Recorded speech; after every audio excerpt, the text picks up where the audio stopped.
All right. A new adventure, new experience. Uh, I put out the print and play game 18AL. Um, I'm a big 18XX fan. I especially like those that are very close to 1830. This and its twin 18GA, both by the same people, are both very, very closely based on 1830. The concept here is to make a somewhat lighter game than 1830 and perhaps to produce something so that you can get some of the 1830 experience without actually owning it. Now, for me, I own 1830, and I'm using the money from it in order to...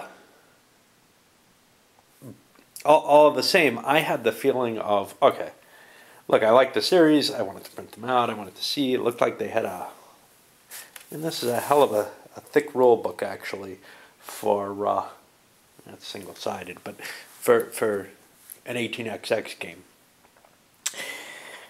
So there has to be a lot of exciting stuff in here. Well, it appears that that's not quite the case.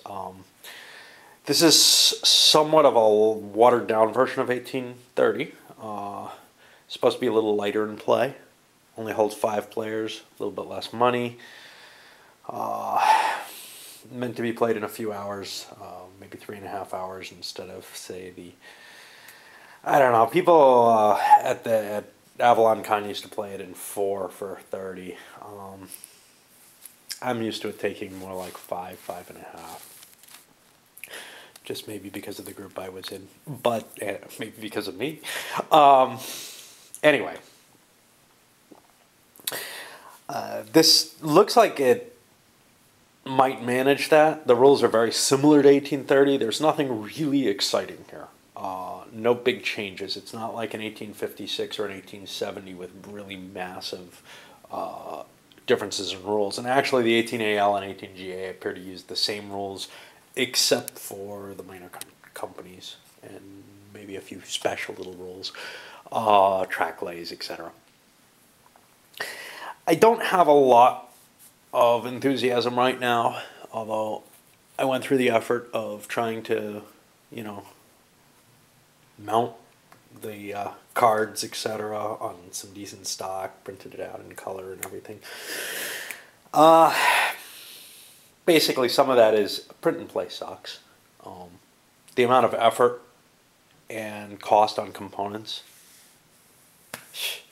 I mean, this ran me far more with the time I had to spend in putting it together to get kind of crappy components when it comes down to it. I mean, look, my glued on cardstock is folding and warping, but it'll be an interesting attempt. There is some differences, but both games have the same, the 18GA, 18AL. There is some differences in the trains. Instead of going to diesels, they have sort of a diesel, but it's not an infinite run diesel. The longest route that's allowed on a train, they have 7 trains, which are quite large. I mean, I think 1870 ends at the 8 train. Maybe there's a 12, I don't remember, I think so. What does bother me, though, is some of the historical aspect, which is a lot of these railroads were short-lived, minor railroads. When I look at 1830, I see real big railroads. With the exception of the Erie, every one of them was a big player from fairly early on until fairly late. There's some smaller players like the NYNH and the B&M, but they lasted for a long time. They were real railroads that were really well known. With this, looking over the historical description in the rule book, these are railroads sometimes that lasted a couple of decades each. Some of them are big. I think you got the M&O, which is the Gulf Mobile in Ohio's predecessor. You got the L&N, which was huge, but which mainly was made up of buying little railroads in this area. They did lay some of their own track, though. But I don't get the same feeling that I do in some of the other games. And now 1870 also has big railroads for the most part. There may be a few smaller ones. But there was the possibility of companies going bankrupt. And 1856, I don't know if many of those railroads were important. Obviously, things like the Canadian Pacific are. But not only do they have bankruptcies, they also have the ability to conglomerate into the Canadian National Railroad. Here, there's no way to get rid of railroads.